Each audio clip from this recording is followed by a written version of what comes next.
جرى ايه يا حبيبتي؟ هو انت ناويه تفضلي قاعده لي بصلي على التلفزيون وما بتعمليش اي حاجه في الشقه؟ هي الشقه فيها يا بنتي تعمل؟ انا بتفرج على المسلسل. في يا حبيبتي مواعين جوه والصاله مش متروقه، المفروض ان انا اللي اقعد اعملهم وانت لازمتك ايه؟ طب ما انت المفروض انت اللي تعملي، انت لازمتك انت ايه؟ اه وانت قاعده معايا بقى تاكلي وتشربي بس، صح؟ وانا الخدامه اللي ابنك جايبها، صح ولا ايه؟ قومي يا حبيبتي، قومي يا ماما. انت عايزه ايه يا بنتي؟ انا لسه واخده العلاج يا حبيبتي من رجلي، مش قادره اقف عليها. عايزه ايه بالظبط؟ قومي اعملي المواعين عشان انا في حاجه مهمه بعملها في التليفون. يلا يلا قومي. حاضر. ما اقعد اكلم صاحبتي.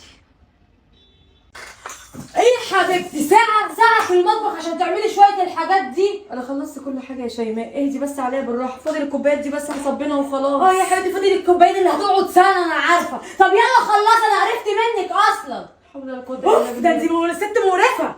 اعمل ايه تاني يا ربي؟ عملت لها كل حاجه، عملت لها الاكل كمان وخلصت لها المطبخ. هي عايزه مني ايه بس يا رب؟ استغفر الله العظيم، تعبت والله. قومي يا حبيبتي، انت كمان نايمالي؟ ده مش وقت الغدا، ده المفروض تقومي تعملي الغدا. في يا بنتي انت مالك ومالي بس كده؟ ما انا خلصت لك الشقه والمطبخ. هو انت جايه اليومين اللي هتجيهم عايزه تفضلي نايمه وانا اللي اعمل لك كل حاجه؟ لا يا حبيبتي قومي، مش في وراكي غدا. المفروض هو يجي يعمل ايه؟ يجي اقول له لسه ما حضرتش الغدا ويتخانق معايا. قومي يا حبيبتي. طب ما تعملي انت يا بنتي الغدا، انا بقول لك واقفه على رجلي، رجلي وجعتني مش قادره. اصلا انا قايلها لك يا حبيبتي، ما دام جيتي وقعدتي وقاعده مبلطالي هطلع عينك يا ماما. امال ايه القعده دي ببلاش؟ يلا يا حبيبتي، ده انا ما صدقت لقيتك. يلا والله العظيم. يلا يا ماما. الله يسامحك. انت الله لو عندك يسامحك. ام هتعملي معاها اللي انت بتعمليه فيا ده. وانت مش امي يا حبيبتي. يلا انا ام جوزك. معلش. يلا يا ماما. جوزي جايبها لي تقرفني دي في حياتي، كانت القرف. ايه يا اسامه؟ ايه يا شيماء؟ انا عايزه اتكلم معاك شويه بصراحه. ايه في ايه؟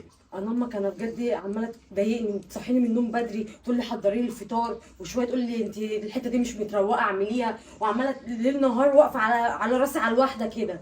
انا مش فاهمه اعمل معاها ايه. معلش يا شيماء، في الاول وفي الاخر دي امي، وبعدين يعني هي ست كبيره استحمليها. يا اسامه استحملتها كتير بس خلاص، انا هي واقفه على راسي على الواحده خلاص. اعملي وسوي وتصحيني من بدري، بتصحيني من 7 الصبح يا اسامه.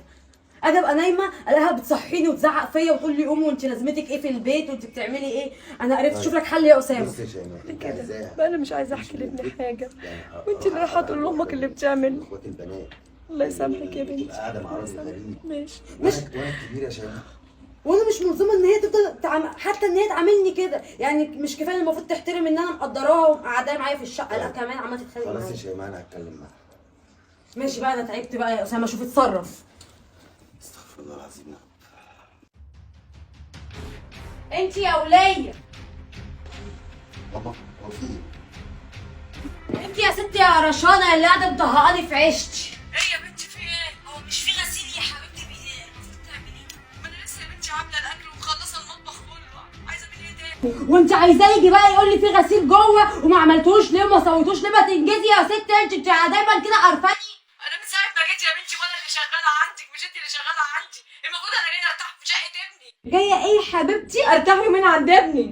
ترتاحي؟ لا يا ماما، ده عند عيالك البنات، عندي انا مفيش راحه. يلا يا حبيبتي قومي اعملي اللي وراكي. حاضر يا بنتي. طب روحي، طب انا راجع وراكي. روحي. لا وبعدين هي اللي بتقول لامك تعمل فيها كده. ماشي يا شيماء. هو ايه يا حبيبتي قومي وانا اجي وراكي؟ قومي يا حبيبتي، هو انا هفضل اغدي؟ قومي يلا والنبي قومي اعملي، ما تقومي. يا بنتي قلت لك اصبري عليا شويه، طيب اخد نفسي. طيب ما انا من صباحيه ربنا وانا واقفه مش شغاله في البيت كله. هو انت ليه حابه تقرفيني وتوجعي قلبي وخلاص وزوري يوجعني؟ ما انا لو تعبت انا هبهدلك اكتر، انت حره بقى. انا هقول لاسامه يوديني عند بنتي عشان بجد انا تعبت، انا شغاله هنا خدامه عندك. هو انت بتهدديني بقى بالكلمتين دول يعني ولا ايه؟ بتهددك يا شيماء. حبيبي.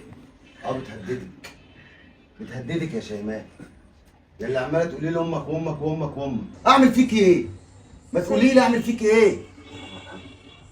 ربنا فعلا بيظهر الحق حتى لو بعد ايه. انا عملت كده عشان هي كانت مضايقاني، واللي انا حكيته لك على فكره كان صح. هي كانت بتضايقني في الاول وخلاص، وانا ما قدرتش ان انا استحمل اكتر من كده، عشان كده عملتها المعامله دي. انا ضايقتك؟ انا عملت لك ايه؟ انا من ساعه ما جيت شقه ابني انا ولا اللي خدامه استني عندي. يا ماما، استني. يعني انت عايزه تقولي لي ان انت ما عملتيش حاجه وهي اللي عامله كل ده، وانا سامعك بودني. انا سامعك في التليفون بودني. هو ده ميعادي اصلا اللي انا باجي فيه؟ لا بس انت سمعت ايه يعني؟ انا ما عملتش حاجه. انت لسه هتكدبي؟ انا سامع كل حاجه. أنا مش ما عملتش. مصدقه؟ خدي اسمعي. هسيب. اسمعي. هو مش في غسيل يا حبيبتي المفروض تعمليه؟ استنى بس يا أستاذة، على فكره انا سجلت المكالمه كلها لابني عشان يسمع، عشان لو انا قلت له ما كانش هيصدق، عشان انا سمعتك الصبح وانت عمال تقول امك امك امك، وانا من ساعه ما جيت وانا مستحمله وساكته وعماله اقول مش مشكله يا زي بنتي. طب بص بقى يا شيماء، انت مالكيش عيش معايا، يا اسامه. وزي ما انت كده وبره. اسامه لا انت. يلا يلا. يا اسامه ما ينفعش انت اللي ما تعمله يصونش ده. امي ما يعيش معايا. يلا يا اسامه امشي مش من هينفع إن أنا امشي من قدامي. معاك عليا يا ابني لو جيت خربت بيتك، سامحني يا ابني والله العظيم ما كان لا قصدي. يا ست الكل، انت ما عندكش اي انا مشكله. من ساعه ما جيت وانا مستحمله وعمال اقول مش مشكله مش مشكله، بس تعبت بقى لقيتها بتشكي لك. لا انت اللي حقك عليا انا يا امي. مش عارفه اقول لك ايه يا ابني، مش عارفه.